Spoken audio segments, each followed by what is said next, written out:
예수님의 생애에 대한 시리즈 지속해서 하고 있는데요. 오늘 16번째 이야기로 여러분과 나누고자 합니다. 예수님의 이야기를 읽고 듣고 그리고 묵상하다 보면요, 각별히 인간의 예수님의 사람을 향한 깊은 사랑, 그리고 사람의 세상을 아주 깊이 꿰뚫고 이해하시는 그런 내용들을 아주 많이 접할 수가 있습니다. 그래서 사도 바울이 쓴 글에 비하면 이런 이야기들을 통해서 우리가 이런 스토리를 통해서 굉장히 마음에 큰 감동을 받게 되고 설득을 받게 되고 은혜를 경험하죠. 그 예수님의 능력인 것 같아요. 오늘 본문의 이야기도 그와 별반 다르지가 않습니다.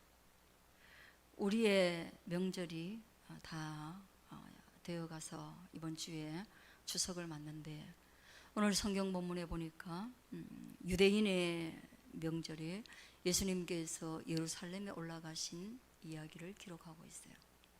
아시다시피 유대인의 명절은 유월절 굉장히 중요하고요. 그 다음에 오순절이라고도 하는 77절 되게 중요합니다. 그죠? 그 다음에 또 하나는 장막절, 초막절. 이게 보통 이런 것들이 다 유대 사회에서 종교적 의미를 굉장히 크게 지니고 있어요. 그리고 또 우리가 추수와도 굉장히 연관되어 있다는 것을 알 수가 있는데요. 그때에 많은 사람들이 예루살렘에 모입니다. 당연히 종교적 의미가 있기 때문에 예루살렘으로 오는 거죠. 예수님도 오늘 본문에 보니까 예루살렘으로 올라가셨다. 근데 예루살렘으로 올라가시면 바로 성전으로 직행하셔야 되는데, 왜냐하면 그래야 이 명절의 의미가 분명하니까. 명절에 가서 묘소를 찾아가고 어른들을 찾아뵙고 이러는 것이 마땅한 질서요 도리인 것처럼 유대인들이 그런데, 예수님이 그 보편적인 도리를 따르지 않은 거예요. 어디 가셨느냐? 양문 곁에 있는 베데스다 못, 거기로 찾아갔습니다. 거기에는 누가 있었느냐? 오늘 본문에서 말하는 것처럼 병자들이 모여 있는 거예요. 특별히 불치병, 시대의 의술로는 고칠 수 없는 환자들이 그 목가에 그렇게 복닥복닥하게 모여 있어요. 거기에 모여 있는 이유를 성경이 설명하고 있습니다. 이 못에 천사가 가끔 내려오는 거예요. 아주 불규칙한 시간적 패턴을 따라서 아주 가끔 내려오기 때문에 여기에 모여 있어야 돼요. 몇 월 며칠 날 아이폰 신제품을 출시합니다. 그러면 그 하루만 가가지고 텐트 치고 그 매장 앞에 줄 서면 돼요. 콘서트 합니다. 날짜하고 시간이 딱 나와 있잖아요. 그럼 그때 가면 돼요. 근데 여기에는 가끔이라는 단어는 아주 불규칙하게 일어나는 일이기 때문에 그냥 거기서 죽치고 언제가 될지 모르는 그 상황을 기다려야 되는, 그렇기 때문에 아주 절박한 사람만 여기 모여 있을 수밖에 없는 그런 거죠. 천사가 와가지고 물을 한번 확 휘젓는단 말이죠. 그러면 물의 동함이 사람의 시야에 들어오죠. 깜짝 놀라가지고 여기에 먼저 뛰어 들어가면 그가 어떤 병을 앓든지 간에 그 병은 나음을 잇는 알고 보면 기적의 연못. 그래서 이름이 베데스다, 자비의 못이라는 거예요. 하나님의 은총이 임하는. 지금이야 물이라는 것이 뭐 정수기 먹고 오염된 물을 안 먹기 위해서 애를 쓰는 그런 상황이지만, 의술이 발달하지 않고 과학이 발달하지 않고 병원이 가까이 없던 시대에 물이라는 것은 사람에게 이런 치료의 의미를 굉장히 많이 줍니다. 우리 동네가 약수터 옆에 있는 동네였어요. 우리 시골 동네 한 20-30분 걸어가면 이름이, 어른들 말에 의하면 다대기 약수터라 그러더라고요. 어른들은 꼭 다덕 약수터 이래도 꼭 말할 때는 다대기 뭐 이런 식으로 바꿔 불러요. 그죠? 그래서 말이 자꾸 바뀌는데, 그래서 제가 정확한 명칭을 모르겠어요. 들은 대로 얘기하면 다대기 약수터예요. 그 또 하나, 그 약수터하고 물맛이 똑같은 데가 하나 있었는데 그게 오전 약수터였어요. 두 개 다 여러분들은 못 들어봤을 겁니다.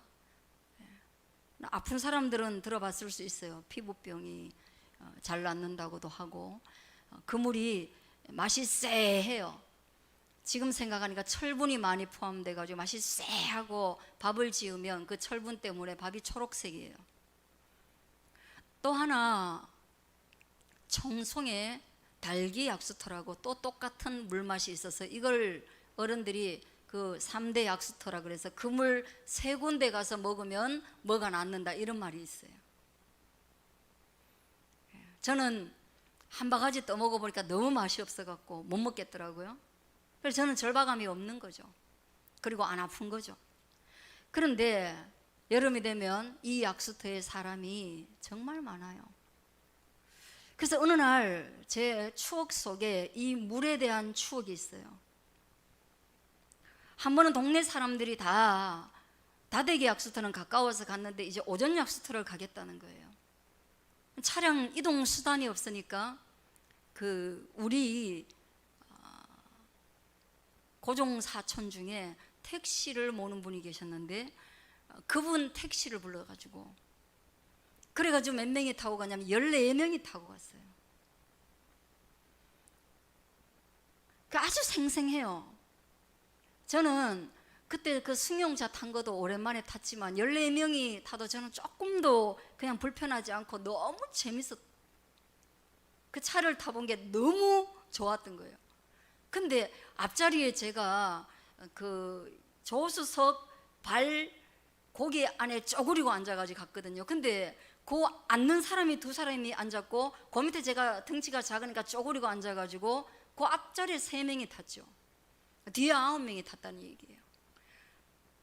그래 오전 약수터에 가가지고 사람이 내리는데 옆에서 이제 사람들이 막 버글버글 하니까 그래도 제일 좋은 자리에 내리는데 하나 둘 내리는데 그 14명이 내리니까 제 기억에 생생한 게, 청각적으로 생생한 게, 도대체 몇 명이 탔나? 끝도 없이 나온다, 끝도 없이 나온다, 또 나온다, 이러더라고요. 제가 지금까지 했던 얘기 중에 이건 좀 웃긴데 안 웃어요. 그래가지고 거기 가가지고요 물을 먹었는데 역시나 맛이 없었어요. 근데 제가 왜 기억을 하냐 하면, 그 아주 고생하시던 그 다 뻔하잖아요. 그게 아저씨가 탔겠어요? 약수터 가는데. 아저씨들은 그런 짓 잘 안 해요. 다 아주머니들하고 아들 데리고 갔는데요, 거기서 그 있잖아요, 우리 동네는 물이 하나도 없잖아요. 깨울물도 없어요. 논에 있는 물이 전부인데 거기 가니까요 물이 막 콸콸콸콸콸 흐르는 거예요. 약수터 물이 중요한 게 아니고 시내가 있는데 얼마나 넓은지 그때 어린 나이에 정말 넓다는 생각이 드는 거예요. 그리고 푸르른 물이 막 촉촉촉촉 흐르는데 끝이 없이 막 콸콸 대는데 그 안에 아주머니들이 옷을 다 입은 채로 치마 저고리 다 입고 들어가니까 물 위에 치마가 둥둥 떠가지고 있잖아요. 이래가지고 다니는 거, 이래가지고 막 넘실넘실. 근데 그게 제 생각에 그게 우리 엄마가 얼마나 좋아 보이고 자유로워 보이는지 몰라요. 그 제가 우리 엄마에게서 본 그 하나의 치유의 현장이죠. 즐기는 거, 힐링의 현장. 그게 처음이에요. 근데 그게 기억에 남는 거예요, 그게. 그러니까 결국은 뭐냐, 물이라는 것이, 이 얘기를 계속 할까요? 그건 아니죠. 물이라는 것이요, 아시듯이 강이 있고 바다가 있는 것은 사람들이 몸이 아프건 마음이 아프건 오는 장소예요. 그런데 이 베데스다는 자비의 물이면서 100% 물이 휘젓고 나면, 출렁거리고 나면 한 사람이 뛰어 들어가고, 그거는 반드시 낫는다는, 그게 전설이 아니라 현실이니까 얼마나 귀한 물입니까?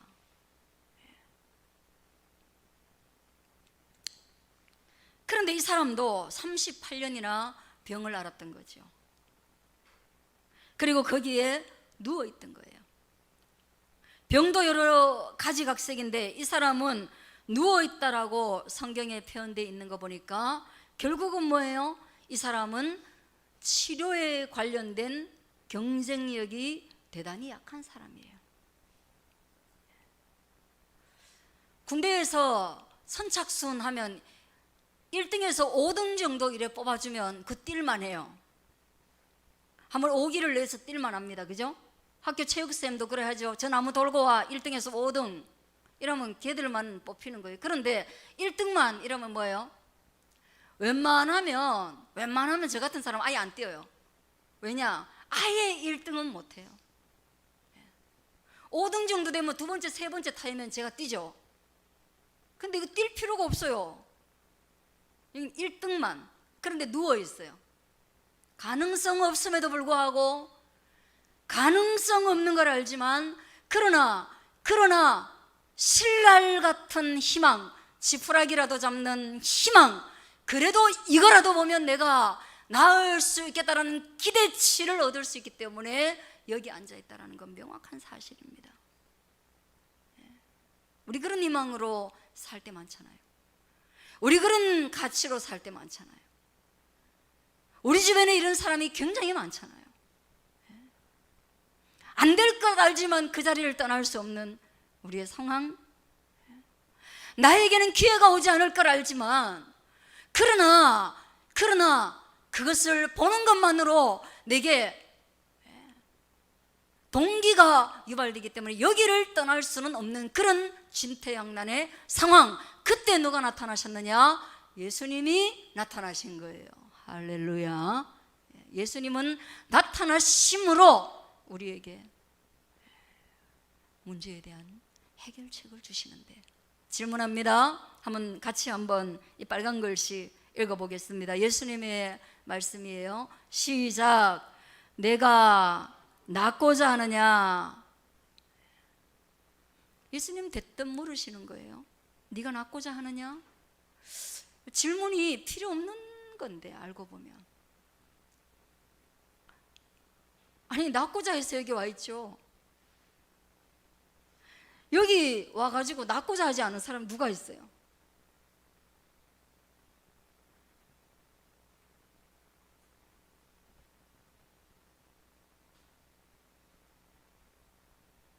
교회 왔어요.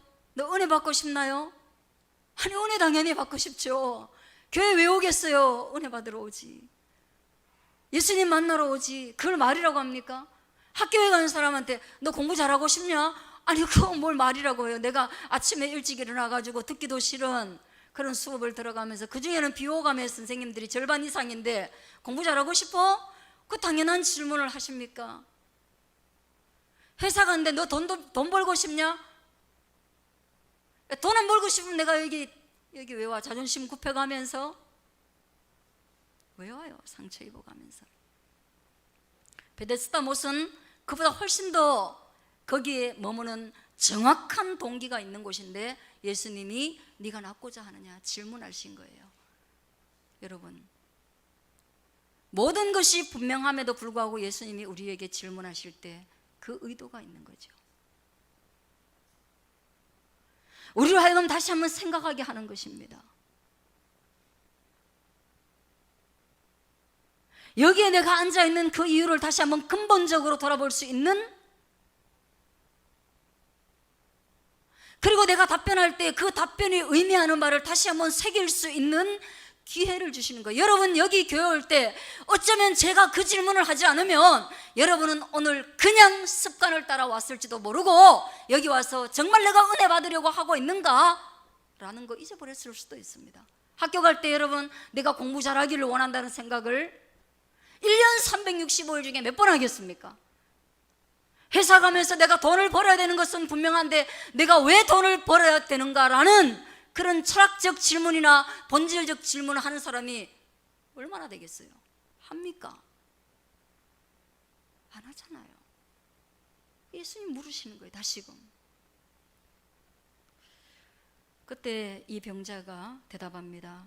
주여, 물이 움직일 때에 나를 못에 넣어주는 사람이 없어 내가 가는 동안에 다른 사람이 먼저 내려가나이다. 뻔하죠. 낫고자 하느냐?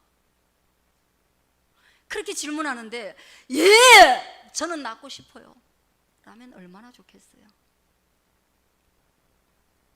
너 공부 잘하고 싶어?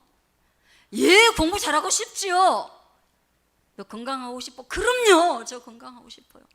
너 예수님 만나고 싶어? 예, 제가 예수님을 본다면 그 이상은 없을 것 같습니다. 저 예수님 만나고 싶어요. 1년에 60회 이상 교회 와서 내가 예수님을 만나지 못하면 이 시간들이 너무 아까워요. 답변하고 싶죠. 그런데 다른 말을 하는 거. 아우, 교회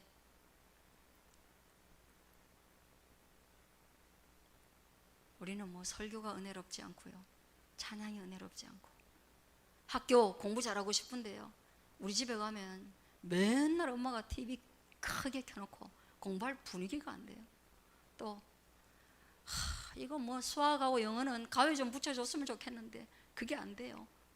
그런 답변하는 거예요. 그러면 여러분 이게 누구의 답변입니까? 우리의 답변인 거예요. 우리의 울퉁불퉁한 답변인 거예요. 실패나 좌절을 여러 번 경험한 사람들의, 경쟁력이 취약한 사람들의 부정적, 습관적 답변이에요. 이런 답변 리더들이나 선생들이나 사람을 뽑는 그런 사람들은 이런 답변하면 탈락입니다. 탈락. 이런 답변을 가려내는 것이 그들의 임무입니다. 탈락. 부정적이야. 탈락. 공부 잘하고 싶냐라는 좋은 질문을 했는데 우리 집 환경이 안 돼요 라고 말하니 그 사람은 장학금이나 공부할 기회를 주는 거 탈락.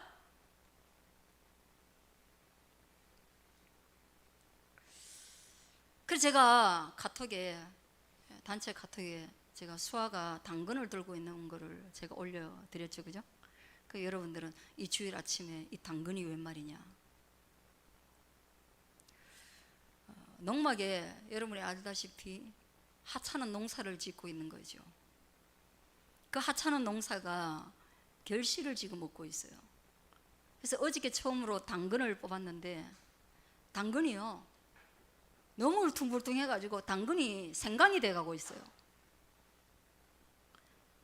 그래서 제가 그랬습니다. 아유, 당근이 심어만 놓고 영양이 너무 없어갖고 당근이 울퉁불퉁하게 자라는 거예요. 비료를 주고 거름을 주면 당근이 여러분 아시다시피 쭉 빠지잖아요. 근데 그 당근만 그런 게 아닙니다. 우리는 기술이 있어서 고추도 그렇게 생강을 만들어 놨습니다.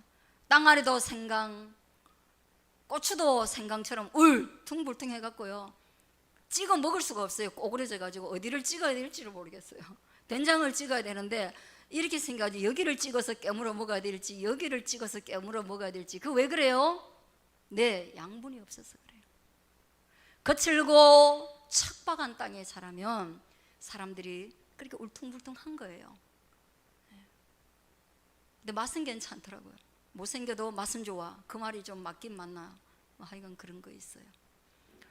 이 사람이 식물로 치면 그 영양분을 공급받지 못한 소외된 그런 당근이나 그런 고추처럼 그런 거친 거예요.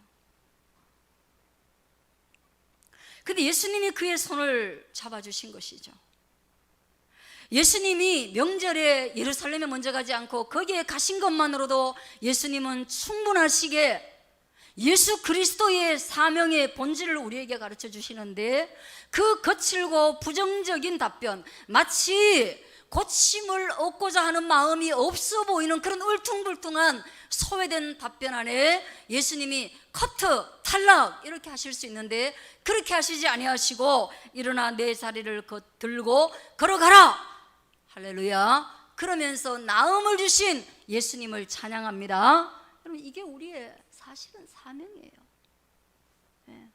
우리가 만나는 사람들이요, 너 낫고 싶니 하면 뭐 그렇게 영양분이 충분해가지고 그럼요, 저는 낫고 싶지요. 제가 예수님을 이렇게 믿었는데요, 열심히 믿었고 이렇게 찬양하며 이렇게 사역하며 살았습니다. 그리고 저는 앞으로도 예수님을 믿고 예수님을 찬양하며 예수님을 높이며 그런 인생을 살 것입니다. 이렇게 답변하는 사람 누가 있어? 우리 중에.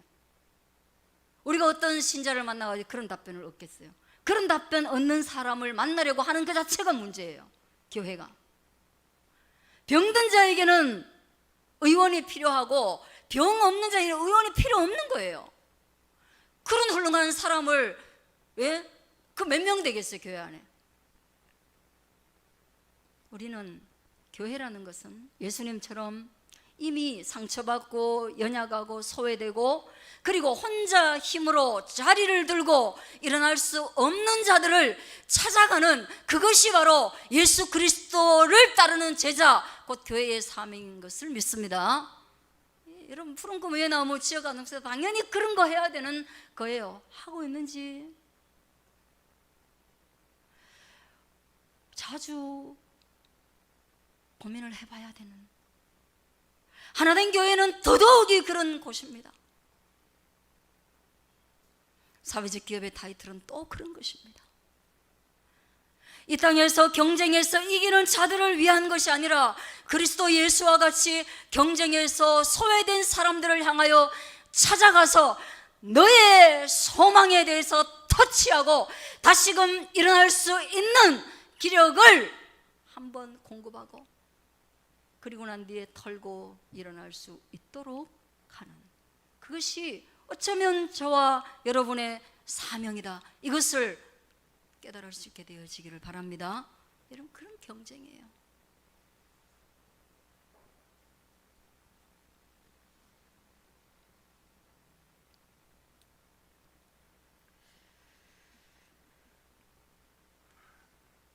얼마나 치열한 경쟁 속에 우리가 살아가는지 모릅니다.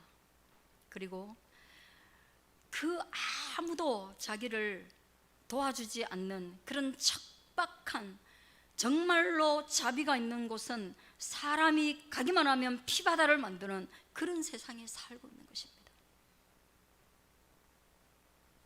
이런 연못에 자비가 나타난다고 하면 거기에 1등 아니면 아무도 못 살아남고, 서울대학에 입학하고 난 뒤에는 무조건 취직된다는 그런 자비가 나타나면 거기에 들어가려고 밟고 잡아당기고 해가지고 피바다를 만들고, 지나간 세월에 노래방이 돈 된다고 하면 두 집 건너 하나씩 노래방이 만들어지고, 또 어느 한순간에 편의점이 돈 된다고 하면 한 집 건너 편의점이 나타나고, 뭐가 된다고 하면 모든 경쟁에 우월한 사람들이 다 점령해버리고, 열등한 사람들은 그 기회조차도 얻을 수 없는 거기에 시선을 주목하고 그들을 향하여서 손을 내미는 것이 그리스도, 그래서 생명을 일으키는 그리스도, 그래서 교회도 그 길을 따라가고 우리가 하는 모든 사역들이 그런 길을 따라가는, 무엇보다 저와 여러분 신자가 그런 생명의 일에 손을 내미는 그런 은총이 있게 되어지기를 축복합니다. 이게 우리 삶의 본질이에요. 그래서 그렇게 9절 같이 한번 읽어보겠습니다. 시작. 그 사람이 곧 나아서 자리를 들고 걸어가니라. 할렐루야. 이 날은 어떤 날입니까? 안식의 날이라. 예, 하나님 아버지께서 우리에게 주신 그 안식의 복된 날에 뭐가 일어났어요? 예, 치유, 곧 자리를 들고 일어나는, 들고 일어나는 그 노래 한번 아시죠? 들고 일어나는 노래 뭐죠? 영어로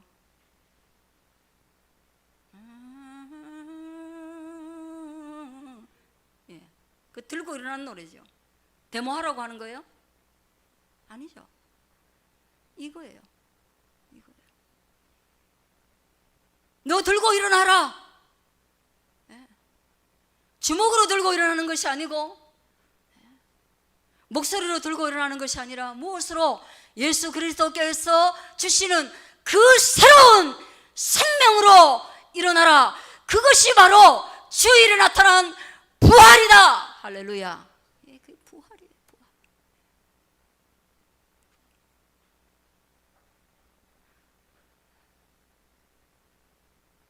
그래서 우리가 주일마다 피곤하고 절망적인 상태에서 와서 하나님 말씀 듣고 그 절망의 자리를 들고 일어난다면 그것은 오늘 우리에게 주어지는 그런 부활. 그래서 주님 우리에게 You raise me up. 소녀에게도 일어나라, 절름발이에게도 또는 병자에게도 일어나라. 왜 그렇게 일어나라고 하십니까? 주님이 부활의 열매가 되시고 그 생명이 일어나게 하기 위해서, 죽었던 생명이 일어나게 하기 위해서 이 땅에 오셨기 때문이다. 우리 삶에도 나타나게 되기를 축원합니다. 기도하겠습니다.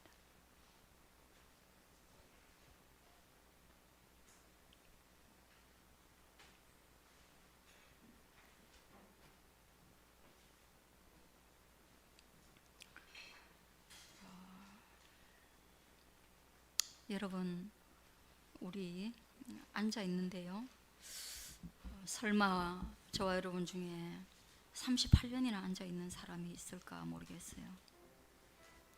다리가 다 골아서 누군가 부축해 주지 않으면 일어날 수 없는 상태, 누군가 다시금 나를 만져주지 않으면 회복 불가의 상태. 여러분, 그 상태에도 우리가 여기 주님께 나와 있으니까 되는 거예요. 주님께 나와 있잖아요. 주님, 제 다리를, 제 마음을, 제 머리를, 제 심장을 만져주십시오. 심장이 다시 한번 뛰게 해주십시오. 네가 낫기를 원하느냐라고 질문한다면 그때부터 내 심장은 다시금 뛸 것입니다. 네가 나와 함께 동행하기를 원하느냐, 내 심장은 뛸 것입니다. 우리 같이 한번 하나님께 기도하겠습니다.